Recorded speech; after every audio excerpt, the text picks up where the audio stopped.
औरंगजेबाची कबर हटवण्याची मागणी करणाऱ्यांवर राज ठाकरेंनी हल्लाबोल केलाय।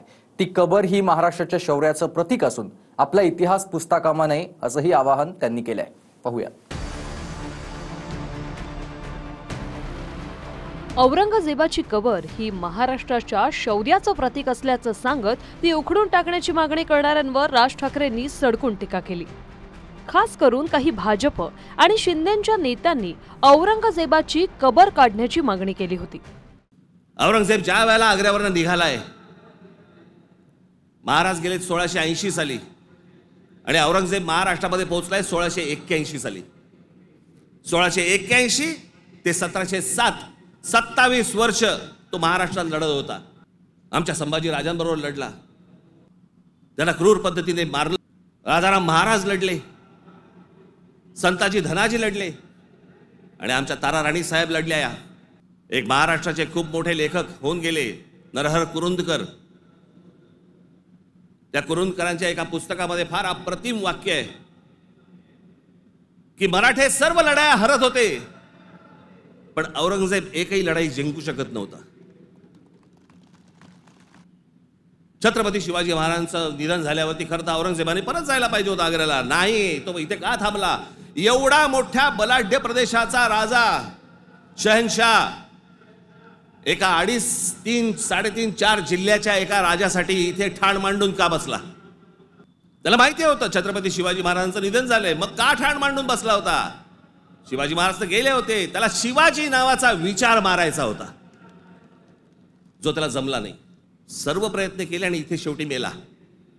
जगाच्या इतिहासामध्ये औरंगजेब वाचला जातो, अभ्यास केला जातो त्याचा, पण ज्या वेळेला त्याचा अभ्यास केला जातो त्यावेळेला जगभरातल्या लोकांना कळतं की तो काय करायला गेला होता आणि कसा मेला।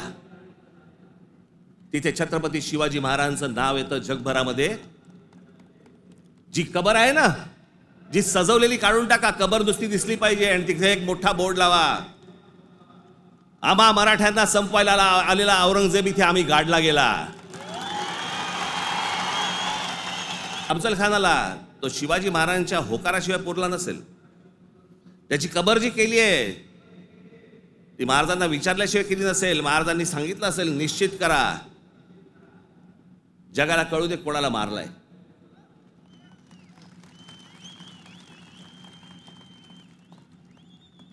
आपण ज्या मराठ्यांनी महाराष्ट्राने ज्यांना ज्यांना गाडले त्यांची प्रतीकं नेस्तनाबूत करून चालणार नाही, ती जगाला दाखवली पाहिजेत आम्ही यांना गाडलंय।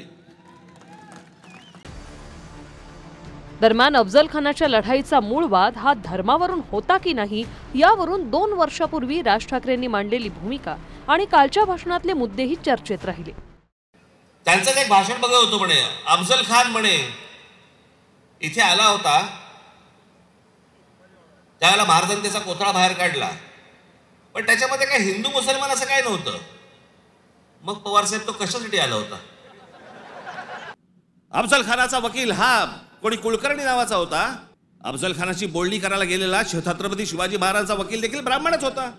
त्यावेळेला सगळीच माणसं वेगवेगळ्या लोकांकडे कामालाच होती। तो काय केसरी टूर साठी काय ते वीणा वर्ल्डचं तिकीट घेऊन आला होता काय महाराष्ट्र दर्शन करायचं म्हणून? छत्रपती शिवाजी महाराजांचे वडील हे आदिलशाहीतच होते ना। तो काळ वेगळा होता, ती वेळची परिस्थिती वेगळी होती, त्यांनी काय तसे निर्णय घेतले? जे कोणी महाराष्ट्रामधले सरंजामदार होते त्यांच्या विरोधाचाच लढा होता ना शिवाजी महाराजांचा। हे सरंजामदार कोण होते? छत्रपतींची आमच्या ओळख काय? छत्रपतींनी ज्या वेळेला या स्वराज्याची शपथ घेतली त्यावेळेला हातामध्ये ध्वज कोणता घेतला? भगवा घेतला, आमच्या भागवत धर्माचा घेतला, आमच्या महाराष्ट्राचा घेतला, आमच्या संतांचा घेतला, आमच्या मंदिरांवरचा घेतला।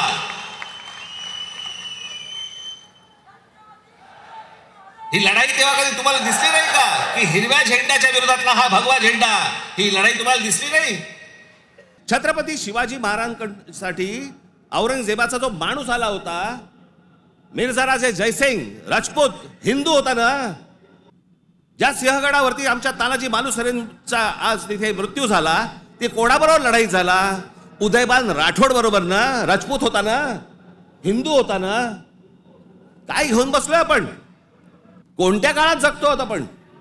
हे मला वाटतं काय की प्रत्येक वक्तव्यावर आपण बोललं तर असं काही नाही, त्यांनी त्याच्या पक्षाची भूमिका मांडलेली आहे. काही लोकांना वाटतं की या ठिकाणी औरंगजेबाचा अवशेषच या आपल्या मातीत शिल्लक राहता कामा नये, परंतु राज ठाकरे साहेबांचा विचार असा आहे की या ठिकाणी नव्या पिढीला त्या ठिकाणी मराठ्यांच्या शौर्याचा इतिहास त्या ठिकाणी कळला पाहिजे. त्याचं थडगं राहू द्या, पण त्याचं उदात्तीकरण करू नका. आणि हाच विचार छत्रपती शिवाजी महाराजांच्या काळात सुद्धा आपण पाहिलेला आहे. आम्हाला औरंगजेब आवडो का न आवडो, कायद्याने 50, 60, 100 वर्षापूर्वी त्याला त्या काळामध्ये 60 वर्षापूर्वी प्रोटेक्शन मिळालेलं आहे. आणि म्हणून त्या ठिकाणी जे काही कायदा आहे त्या कायद्याचं पालन करणं ही आमची जबाबदारी आहे. हे मात्र निश्चित आहे, कुठल्याही परिस्थितीमध्ये औरंगजेबाच्या कबरीचं उदात्तीकरण, ग्लोरिफिकेशन आम्ही होऊ देणार नाही. एरवी राज ठाकरेंची ओळख हिंदुत्ववादी असली तरी धर्माच्या आधारावर उभा राहिलेल्या देशानं कधीच प्रगती न केल्याचाही दाखला त्यांनी दिला. धर्माच्या आधारावरती तुम्हाला देश नाही उभा करतायत हे अनेक देशांना समजलं. त्यातला पहिला टर्की म्हणजे तुर्कस्तान, म्हणजे त्या सगळ्या ठिकाणी मशिदी आहेत, सगळ्या गोष्टी आहेत, पण तुम्हाला रस्त्यावरती धर्म दिसत नाही. कारण त्याच्या लक्षात आलं की धर्मामुळे देशाची प्रगती होणार नाही. राज्यघटनेत तुर्कीला धर्मनिरपेक्ष राष्ट्र म्हणून घोषित केलं. इस्लामला राज्य धर्माचा दर्जा काढून टाकला. शरिया कायदे रद्द करून स्विस सिव्हिल कोडवर आधारित नवीन कायदा लागू केला. त्याच्यानंतर अरबी लिपीऐवजी लॅटिन लिपी स्वीकारली. आणि आम्ही धर्मांधतेकडे जातोय. धर्म प्रत्येकाने जोपासला पाहिजे उंबरठ्याच्या आत. राज ठाकरे म्हणाले की मूलभूत गोष्टींऐवजी विषय भरकटवले जातात, पण कोण विषय भरकटवतंय यावर ते बोलले नाहीत. आम्हाला औरंगजेबाचं पडलं असल्याचं ते म्हणाले, मात्र औरंगजेबाचा विषय कोणी लावून धरला यावर ते मौन राहिले. व्हॉट्सअपवरती इतिहास वाचता येत नसल्याचं सांगून त्यांनी टीका केली, पण ही टीका कुणाला उद्देशून होती हे त्यांनी स्पष्ट केलं नाही. मुंबईतल्या मराठीच्या गळचेपीवरून राज ठाकरेंनी उत्तर दिलं, पण संघाच्या भैयाजी जोशींनी केलेल्या विधानावर भाष्य केलं नाही. तरुणांना खरा इतिहास वाचा सांगण्याचं आवाहन केलं, पण कोरटकर आणि सोलापूरकरवर राज ठाकरे बोलले नाहीत. नाव न घेता अदानींना जमीन, मुंबईचं विमानतळ, नवी मुंबईचं विमानतळ, पालघरचं विमानतळ आणि बंदरही दिलं गेल्याचा आरोप त्यांनी केला. विधानसभेत अनेक मूलभूत मुद्दे येऊ नयेत म्हणून विषय भरकटवले जात असल्याचं राज ठाकरेंनी सांगितलं. सत्ताधाऱ्यांचं खोटं सांगितलेलं जनतेला पटल्याचं सांगत लाडकी बहीण बंद होणार असा पुनरुच्चार राज ठाकरेंनी केला. मात्र भाषणाच्या समारोपावेळी फडणवीसांच्या हाती सुसंस्कृत राज्य आल्याचं म्हणत चांगल्या कामांना आपला पाठिंबा असल्याचं राज ठाकरेंनी जाहीर केलं. थोडक्यात लोकसभेला राज ठाकरेंनी भाजपला बिनशर्त पाठिंबा दिला. विधानसभेला भाजप विरोधात उमेदवार दिले, पण मनसेच्या मदतीनं भाजपची सत्ता येणार असल्याचा दावा केला. भाजपला प्रचंड बहुमत मिळाल्यानंतर राज ठाकरेंनी ईव्हीएमवर सवाल केले आणि कालच्या भाषणात विद्यमान स्थितीवर चौफेर टीका करत चांगल्या कामांसाठी फडणवीसांना पाठिंबा असेल असं जाहीर केलं. तुमच्या साक्षीने सांगतो, माझं खरं तर देवेंद्र फडणवीस तुमच्या हातामध्ये एक चांगलं राज्य, सुसंस्कृत राज्य हातामध्ये आलेलं आहे. याच्याकडे नीट बघा. चांगल्या पद्धतीने मराठी माणसाकडे पाडणार असाल तर आमचा तुम्हाला पाठिंबा निश्चित राहील. प्रत्येक गोष्ट आमची ऐकून करा. राज्य चांगलं चालवण्याचा आमचा प्रयत्न आहे आणि राज्य चालवत असताना सर्वांची मदत घेऊन, सर्वांना विश्वासात घेऊनच चालवण्याचा आमचा प्रयत्न आहे. मी काल त्यांचं भाषण पूर्ण ऐकू शकलो नाही, पण जेवढं मी ऐकलं त्यात काही महत्त्वपूर्ण मुद्दे ते बोललेले आहेत. निश्चितपणे त्याच्यावर आम्ही विचार करू, जे काही महत्त्वपूर्ण मुद्दे त्यांनी मांडलेले आहेत. आणि शेवटी राज्य चालवत असताना सगळ्यांना सोबत घेऊन चालवणं हाच खरं म्हणजे आमचं उद्दिष्ट आहे.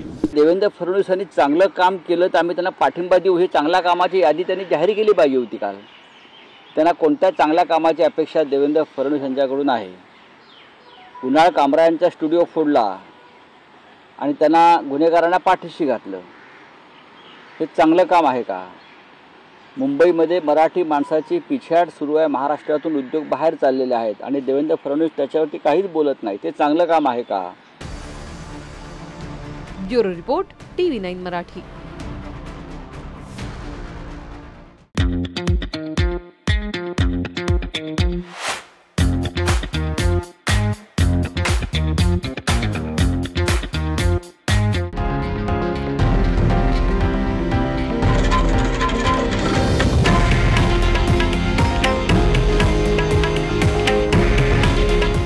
हे आहे देशातील नंबर 1 न्यूज नेटवर्क आणि आपण पाहत आहात TV9 मराठी. काळजी तुमची, हित महाराष्ट्राचं.